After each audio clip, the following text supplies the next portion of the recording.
Welcome back to The Explainer. I'm really glad you're joining us today. We're going to be zooming in on a truly monumental, honestly brutal, turning point in World War II, the Eastern Front in late 1941. We're going to unpack the sheer scale of it all, the devastating logistics, and the raw human experience of Operation Barbarossa as autumn turned into this freezing, unforgiving winter.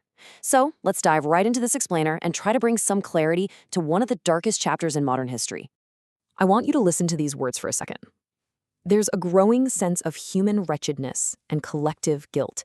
A deep shame is growing.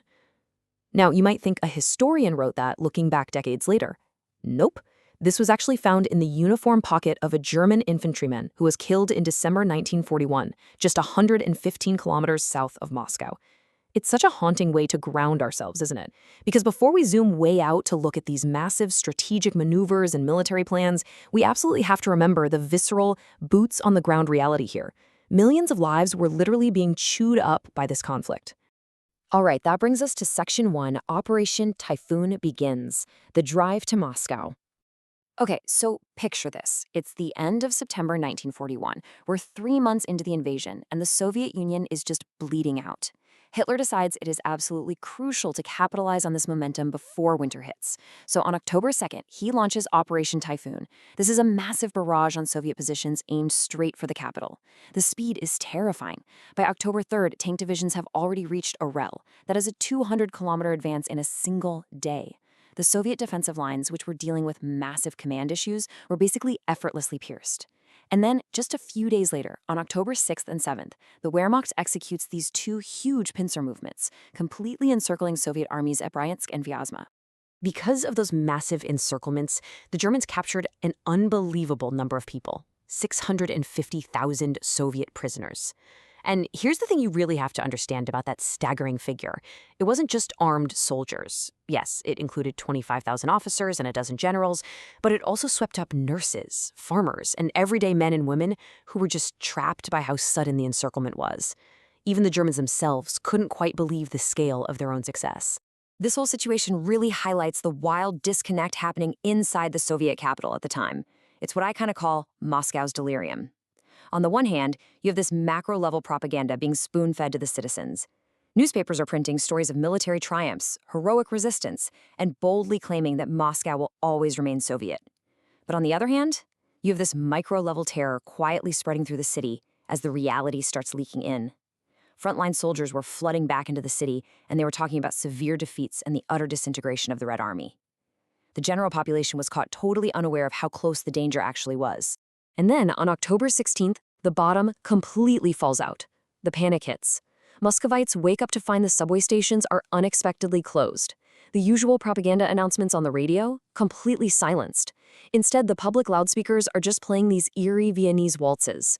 People suddenly realize that top party officials are actively fleeing 900 kilometers east, taking all the government files with them.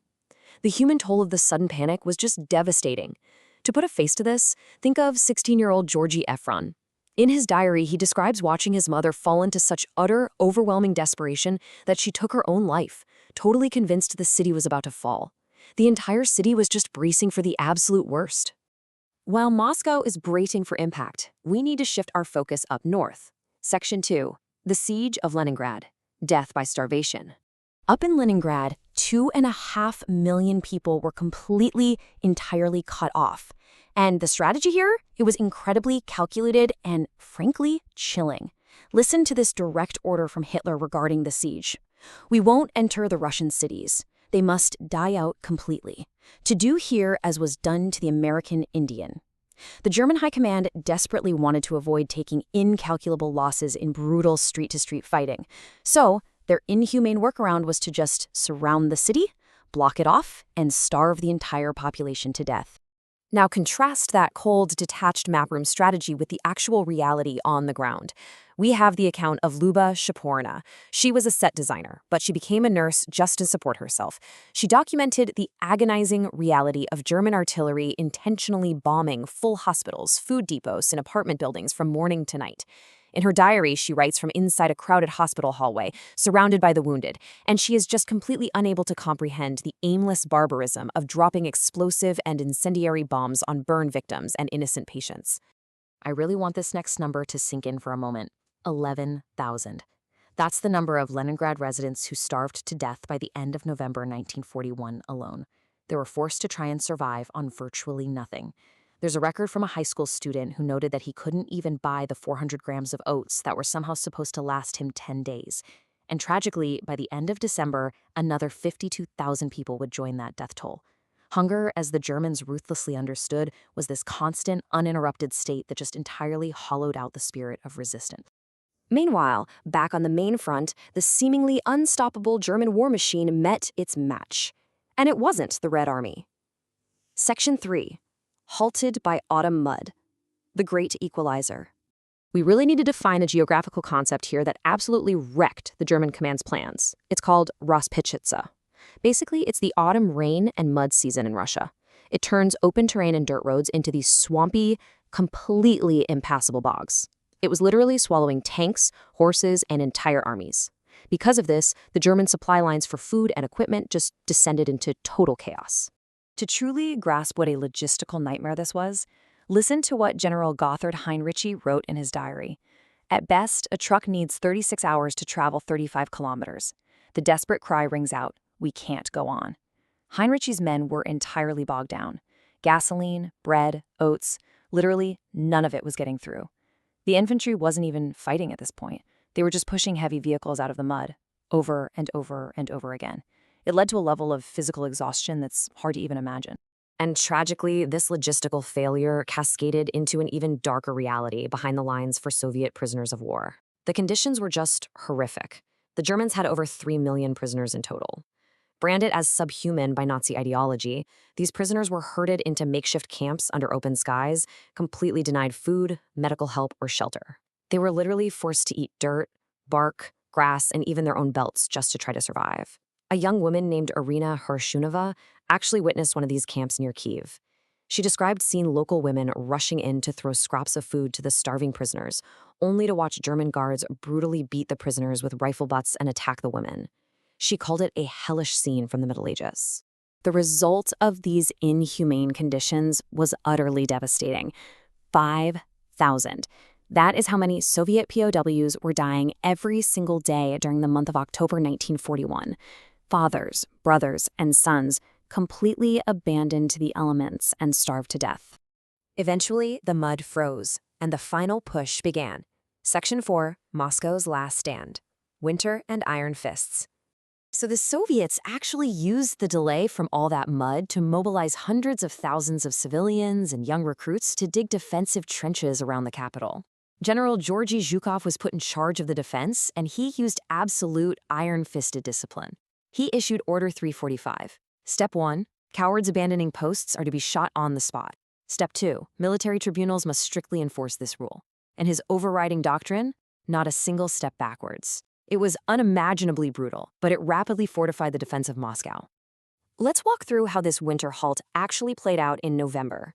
On the 7th, with the Germans sitting just 80 kilometers away, Stalin holds this highly defiant military parade right in the snow, invoking the eternal grandeur of Russia to rouse his troops. Then, on November 13th, as the mud finally freezes solid, German commanders meet in Orsha.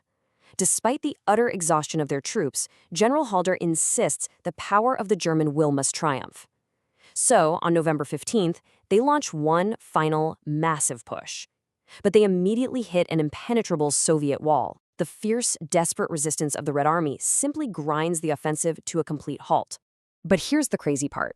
The cold became the absolute biggest problem for the attackers. The German soldiers had never received winter uniforms. They had to resort to stuffing their thin clothes with newspaper, making overshoes out of straw, and literally stealing boots from old women and corpses. We have the diary of a German soldier, Peter Raza, who wrote with his very bitter irony about how the so-called victors were freezing, sick with dysentery, and driven to petty thievery. He noted that the endless, bone-deep exhaustion made them completely numb to the suffering of the civilians they were pillaging from. All of that exhaustion perfectly set the stage for Section 5, the Soviet counteroffensive. The pendulum swings. By December, the German High Command had completely underestimated the Russians, totally believing their forces were spent. But on December 6th, General Zhukov launches this massive surprise counteroffensive. Wave after wave of newly mobilized Soviet infantry charged the German positions. The exhausted, freezing Germans were pushed back from Moscow, in some places by up to 300 kilometers. And what did the top brass in Berlin do? They basically ignored the disaster. Instead, on December 18th, Hitler issued his infamous stand-fast order from his comfortable map room, explicitly forbidding any retreat and demanding fanatical fighting. To bring this massive strategic victory back down to a human level, listen to Red Army soldier Nikolai Nikulin. He wrote, "A faint flame of hope managed to warm me in this black, frozen world of cruelty, hunger, and death." For the surviving, starving soldiers out there on the front line, this counteroffensive was this incredibly rare moment where their souls kind of awakened from the total numbness of just barely surviving. But the cost? It was almost unfathomable. Just think about the casualties by Christmas 1941. The Wehrmacht had lost 800,000 men. That is a full 1/4 of their original invading force. And on the Red Army side, they had lost nearly 5 million men. Operation Barbarossa had failed. By the end of 1941, both of these massive armies were just staggering around like dazed boxers.